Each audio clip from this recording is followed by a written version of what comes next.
Compass ধারাবাহিকের আজকের পর্বে দেখা যায় বিহানকে ল্যাব থেকে বের করে তাকে হসপিটালে নিয়ে যায় বিহানের কাকা এবং তার বাবা। তবে বিহানের এই এমন অবস্থা দেখে বিহানের বাবা একেবারেই ভেঙে পড়ে, মনে মনে নিজেকে সরব করতে থাকে, ভাবতে থাকে এই অবস্থার জন্য আমিই দায়ী, আমার জন্যই আমার ছেলে আজ মরতে বসেছিল, আর এই সব কিছু করেছে ওই অভিজ্ঞান দত্ত। আমি অভিজ্ঞান দত্তকে ছাড়বো না, এই বলেই বিহানকে হসপিটালে নিয়ে যায় অখিলেশ চৌধুরী।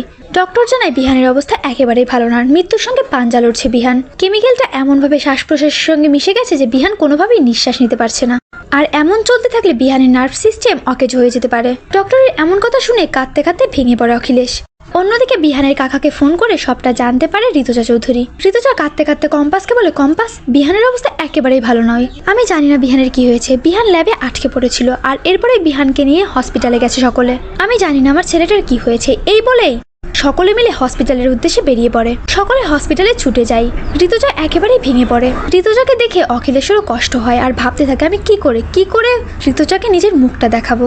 আজ তো আমার জন্য ছেলেটার এই অবস্থা। ঋতুজা যখন খুব কান্নাকাটি করে কেবিনের বাইরে দাঁড়িয়ে, তখন অখিলেশ ঋতুজার কাছে গিয়ে বলে ওঠে, ঋতুজা তুমি কেঁদো না, বিহানের কিছু হবে না, ও ঠিক হয়ে যাবে, তুমি কেঁদো না ঋতুজা।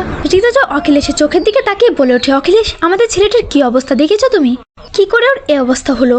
কে দায়ী আমার ছেলেটার এই সব হওয়ার পেছনে? সত্যিটা বলো আমাকে অখিলেশ, যে আমার ছেলেটার এই অবস্থা করেছে তাকে তুমি চেনো অখিলেশ? অনেক হয়েছে, নিজের ছেলেটার এই অবস্থার জন্য কি তুমি অনুতপ্ত নাও? আজ আমাদের ছেলেটা মরতে বসেছে অখিলেশ, আজও কি তোমার ভুল ভাঙবে না? অনেক অন্যায় করেছো অখিলেশ, এবার অন্তত নিজের ভুলটা বোঝো। কম্পাসও অনেকটা ভেঙে পড়ে আর কাঁদতে কাঁদতে ঠাকুরের সামনে বলে ওঠে, ঠাকুর তুমি বিহান স্যারকে সুস্থ করে দাও। ঠিক তখনই সেখানে আসে অভিজ্ঞান দত্ত আর নাটক করে বলতে থাকে, কি হয়েছে বিহানের? ওই ল্যাবেটা কম্পাস রিসার্চ করছিল, তাহলে এই সবটার পেছনে কি কম্পাস দায়ী?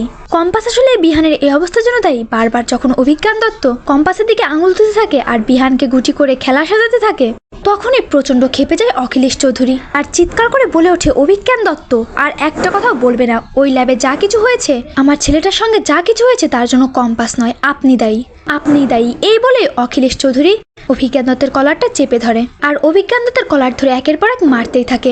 অভিজ্ঞান দত্ত তো অবাক হয়ে যায় আর মনে মনে ভাবতে থাকে, এ কি, অখিলেশ আবার এমন করছে কেন? তাহলে কি অখিলেশ আমার কথায় কাজ করছে না?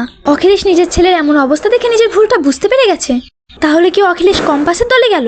তো বন্ধুরা, তোমরা কি চাও এভাবে যেন অখিলেশ চৌধুরী নিজের ভুল বুঝতে পারে আর শেষমেশ ওই অভিজ্ঞান দত্তকে নিজেই শাস্তি দেয়? কমেন্টে জানিয়ে দাও তোমাদের মতামতটি। আর চ্যানেলে নতুন হয়ে থাকলে অবশ্যই চ্যানেলটি সাবস্ক্রাইব করতে একদমই ভুলবে না।